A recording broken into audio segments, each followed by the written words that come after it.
Today we talk about Candy cigarette. No, thank you. It's a little gag we have. It's on a here. gag? Oh my god, I'm not doing processed sugar right now. No worries. I just love the idea of having something in my hand that's cool but not killing me. You know? Okay, I was gonna say, I saw that and I was like, a doctor who smokes. No, it always throws people off because like, what the fuck? My favorite was one of the other comedians I had on here who I often was like, no, I'm trying to quit. You know? Yeah.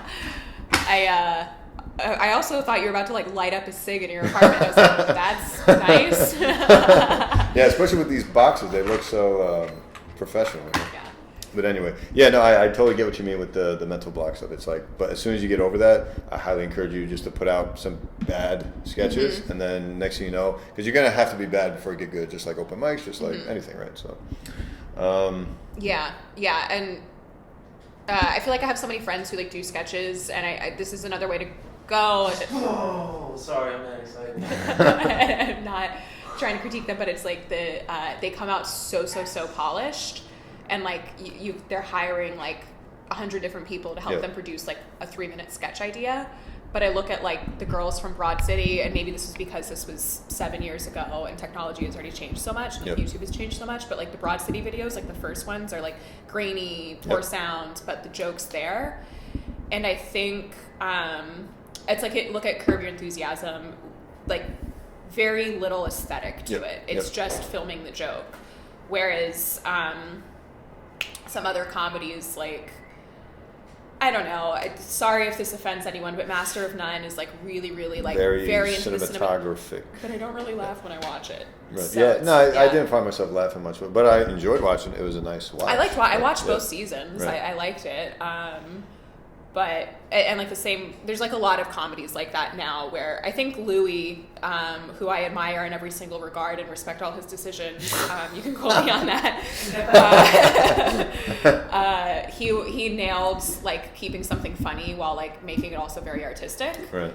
But I think sometimes like really nice production is anathema to like a comedy. Yeah.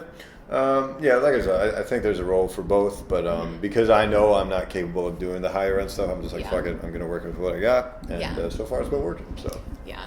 There's like certain things I want to film though where I'm just like, I just don't know how I would do that on an iPhone, and like maybe I'm just being too ambitious, but like I wanted a scene where like this character walks off and he like walks into traffic, but I'm like, how do I even begin to capture that? Because it's like, do I cut away and just do like some sort of sound effect to indicate, oh, this guy got hit by a car? Yeah. So it's a whole thing. Do you find a CGI guy to help you out? Yeah, right. No, I see how that works. Actually, funny enough, bringing it back to Billy here, Billy actually was a big help for me with that stuff, because I remember a similar type of thing. We were hanging off his balcony. That sounds stupid. We were hanging around. That made me sound like Michael Jackson. We were throwing ourselves off the balcony. No, we were hanging around the balcony, Really happy, and I'm not going to spoil what we did, but I did something super goofy. We all just died laughing. Yeah, I noticed that. Oh my god, that was a funny. Yeah, and afterwards I'm like, I need to turn this into a sketch. So I'm going through the same thing in my head. I'm like, oh, how do I film this, and how do I capture this, and how's this going to work? And I'm talking this out with him. For example, there was like a yellow fire hydrant in the middle of the field right in front of us. And I'm like, how am I going to capture this? Like, how am I going to get that in the shot while also maintaining this? And he just looks at me and just goes, dude, just don't put the fire hydrant in the shot. Yeah. I was like, duh. Like, Yeah. I was so lost in my own shit. I just didn't realize like there was another option. I don't have to verbatim recreate everything that just happened here. Yeah. I struggle with that a lot because I'm a very literal person. So like if a girl invites me over to watch a movie, I will watch that movie. Like I'm going to. Oh, you're one of those. Yeah. I did that with a guy once, and then he like left. Nice. Thursday, 2:30 a.m. I was like, I didn't want to watch a movie, dude. Like, Well, time out. you're I mad. have to ask, what movie was it? Moon? Movie. What movie? Yeah. Moon. Oh, Moon is in the We were just like, What the hell movie is that? it's just it was some like sci-fi movie on Netflix. Okay. And he like kept trying to explain to me what was happening, and I was like, I don't care. Yeah, no, that's. I don't feel bad for those kinds of people. Like, you just gotta. Yeah, that was like a. Hey, I am that kind of person. That's what you're saying. Yeah, I don't feel bad. Yeah, no, but the older I get, the more you just have to talk to like people like their children and like they're autistic and be very literal and be like, these are my attentions. Yeah, no, you're right. Yeah. Because I truly believe I'm probably on the spectrum a little bit. And I Yeah. think I just missed that wave of like Adderall, dosing every kid on Adderall. Like I think I missed that wave of generation because I was a wild fucking kid. Yeah. And, well, you yeah. were talking about Adderall earlier, and I'm working on a bit right now because it is a spectrum, and it's like I've been working on a bit. I've been having issues with it because if I deliver the lines wrong, it sounds like I'm making fun of autistic people. Whereas like you want people to laugh at like the traits of autism, but you don't want them to think you're just like. But it was about how like I think I'm probably like if it's 1 to 10 is the spectrum, I'm probably like a 5, like a little close for comfort. Okay. You know, which is like. Yeah, I'm probably more like a 6. Yeah. Maybe a 7 on some days. Yeah. Yeah. I mean, it's luckily not something that affects my life routine, I guess you could say. It's not like a hindrance. If anything, it's a good thing because everyone else is just like, how the fuck are you doing 4 open mics today? Like, what is wrong with you? You know what I mean? So I think it definitely helps with like zoning in and focusing on a specific thing. But yeah, I don't have any fun sketch ideas for it. The shoes, yeah, the shoes are a perfect example. People are like, how the fuck do you know all this shit about shoes? Like, what are you doing? So yeah, there's definitely some component of that, I think. But yeah, all doctors love to self-diagnose themselves with everything. Yeah. Let's see, what else did I want to talk to you about? So the show you run every Monday at the Rochard, Check it Upper out. East Side, yeah. Yeah. So I noticed you guys draw a big medical crowd a lot. Right. Well, that's because of the location. It's in between a bunch of different hospitals. Yep. And I think like once like one group of people from a hospital figures out they like this bar and it's a fun hang, then just like they tell everyone who works at the hospital and it becomes like the hospital hang. That was like, I was working at this restaurant over in Chelsea.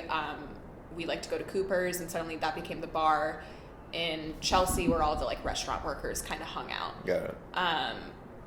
So this, it's like, it's more coincidental than anything that it's all, because I figured out through doing crowd work, I was like, what do you do? And they're like, oh, I'm a doctor. And I was like, well, what do you do? And I'm like, a doctor. And I'm like, did you guys, what is happening? Yeah, right, like right. everyone in this audience is a doctor. But it's kind of cool because you like figure out that doctors are pieces of shit too. Surprise! Yeah. Surprise, motherfucker. It's Yeah. true. We suck. Often. But, well, my mom's a nurse and, you know, she's human. She's very human. Yes, we do have a fallibility. Yeah. It's funny too because I didn't find myself there because of the doctor's connection. I found myself there because Tone, the guy that works there, he's a sneaker guy that I know from YouTube. And through social media, I was like, oh, dude, I'm living in the city now. Where can I find you? He's like, oh, well, I work at this bar if you want to come by. And there's comedy on Monday nights. I was like, oh, perfect. So it's funny, like I found myself there and it's all medical. I shouldn't say all medical, but it's definitely noticing a preponderance of that there. Do you like that? Do you feel like that's useful for material and crowd work stuff? Or do you feel like it's a hindrance in some ways? I think so. I think it's cool because I feel like, you know, when I was like, I'm doing a show on the Upper East Side, I was like, oh, it's going to be like yuppies and finance people. But because they're doctors, they're like, I definitely wouldn't call them working class, but it's a different sort of mentality than like, you do get some finance guys in and they're like usually when there's finance guys there and I walk around and start warning people, there's a comedy show coming up. When I first say hello, they think I'm hitting on them and they get excited. They stay for the first 10 minutes to see if they can bang, and then I start shooting my mouth off and they're like, let's go somewhere else. Wow. Let's go find a Tory Burch flat to fuck. Yeah. I haven't noticed a ton of finance people there, but there was one week I remember there was a bunch of them there. So Suits usually. Yep. But yeah, they're more fun and for certain bits, like I do end up talking about like therapy a lot, which I should probably pull away from or find. So that's like interesting to do crowd work on. I wanted to like, I've been working on a bit regarding the whole like vaccination thing and how like parents would rather have their kids like die of the measles than be autistic, and like how insulting that is to autistic people, and like but that's where I get tied up because I'm like talking about how much I think autistic people are great, but then people think I'm mocking them because like there's a set of women, I don't think you were there that day, but who were like, apparently I started off that bit, it's very raw, I can understand why people would hear, like, and that show in particular is an ambush show, people don't know that it's coming, so right. I'm talking to a microphone and they're just catching snippets of what I'm saying, but they're not listening to the whole thing, so they just heard autism and Down syndrome and decided to get offended but then stayed at the bar for the next hour shit talking me. Apparently at the end of the bar, I didn't catch any of it, but the bartender told me later. They're like, oh yeah, this woman hated you, and I was like, oh, cool. But comes with the territory, though, you know. Yeah. I can't like worry about offending people too much, but it was just something I took into account of like, and I talked to another comic about that joke because it's not killing right now. There's like a lot of, it's hit or miss. And I was like, what's missing here? And she's like, you need to explain up top, like where you're coming from. So I'm going to like include more. I have a cousin who has Asperger's. Oh, He's okay. like a total sweetheart. I'm going to include more like anecdotal evidence there. Yeah. No, I've noticed that in my limited experience so far. It's like you can do the craziest, scariest, most disgusting joke offensivest joke you can think of, but if it's not funny, you're screwed. It's got to be funny. It's got to be funny. Yeah. That's all it is. It's like, yeah, and especially those kinds of ledge type topics, it's like you better come correct. well, those are my favorite comedians too, were people who kind of like, they started off with this joke eating shit. Like You're a Jeselnik fan type of thing? I like Jeselnik. I mean, that's roast battles. There's a comic, Drew Michael, who's really, that's definitely his wheelhouse, is like offending for like 3 months while he works out a joke, and then suddenly that joke is like a killer. Right. I don't know if I could do that. That's a very Yeah. difficult thing to undertake, but yeah. And I don't want to, I'm not like fuck you if you get offended. I'll very much be like, I'm so sorry, I didn't mean like, Right. yeah. Yeah, no, I think I hear that theme constantly. It's like comics are trying to make you laugh. No comic is out there like, how do I piss off people today? It's like, it's not the intention. Well, But- and it's like, you want to make people, I don't know, feel better about darker topics, and stop being so afraid of them. Yeah, I think I think it's hard because certain people's intelligence level doesn't allow them to compartmentalize something equals bad versus something can be bad and funny. It's like they can be like joking about my mom died, and it's like, oh, death, that's a dark topic, so that's where my brain cuts out. Whereas if you were just to like entertain that this death thing could be funny, I feel like you know, some people I don't think are able to handle that, you know. yeah, and then And then I you don't get to even eat know. shit It's like, because of it. yeah, it's like frustrating. It's like, if you people were smarter, you get this. But also, I don't want to be one of those comics where like, I'm just too smart for everyone else. I'm Yeah, like, I hate that attitude myself Yeah. because I really don't like those comics that are like, if the crowd like starts becoming, what, you lose? Nah, I scored. Oh, okay. If the crowd starts to like turn against you, or they're just, or not even turn against you, but like they start getting on their phones or they start talking to their neighbors. Like I've seen those comics that like lose their shit and like storm off like, fuck this, like Yeah. I deserve a respectful audience. Like, no, dude, you didn't engage them enough. That's like, why the Rochard is so good. People ask me why I do that show all the time, because I got brought on as like a co-host because I did it a few times and I did well. And Katie and I are really good friends. But that show, no one is there to see. Like, Right. you're there to see comedy. Right. You're my Just one me, audience yeah. member. Maybe a few other people come regularly knowing that it's happening, but a lot of people, it's like you saw this last show. Yeah. It could be real hit or miss. Sometimes we draw people in. That show, we happened to like walk half the crowd because they had shown up to this bar to watch the Yankees game or March Madness, Yep. and we interrupted that. And part of it was like, no matter how engaging I was going to be, they just like they were there to watch the Yankees. Yep. But it is a challenge. It's like, some of the things that I've learned is like, crowd work makes every single joke pop. Yep. You can have the same lines, but if you throw it as a question to an audience member rather than just introducing it yourself, it pops by like 30% more. Yep.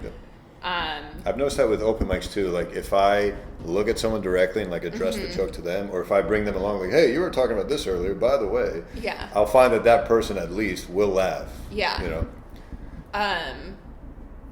Yeah, absolutely. And that's like a trick too, where I'm just like, I'll just make aggressive direct eye contact with you so I have one pity laugh. Yeah. Yeah, and then like talking fast, like just like flexing your voice a little bit more, so it's like creating more emotion, like you actually care about what you're saying. Yeah, you gotta sell it. Learn Yeah, that too. and it depends. I mean, there's comics too who like they manage to Do you know who Dina Hashem is? I've heard of her. Very dry. Very dry, Yeah. quiet energy. And like Daniel Simonson Love him. has that too, where it's just they're so hard to follow because they have this quiet energy that sucks you in. Yep. Whereas like other comics have like an aggressive, like I'll attack, and they just talk so softly, and they're like, I'm gonna go on stage and do my jokes, and this is funny to me, and then that like makes people. Yeah.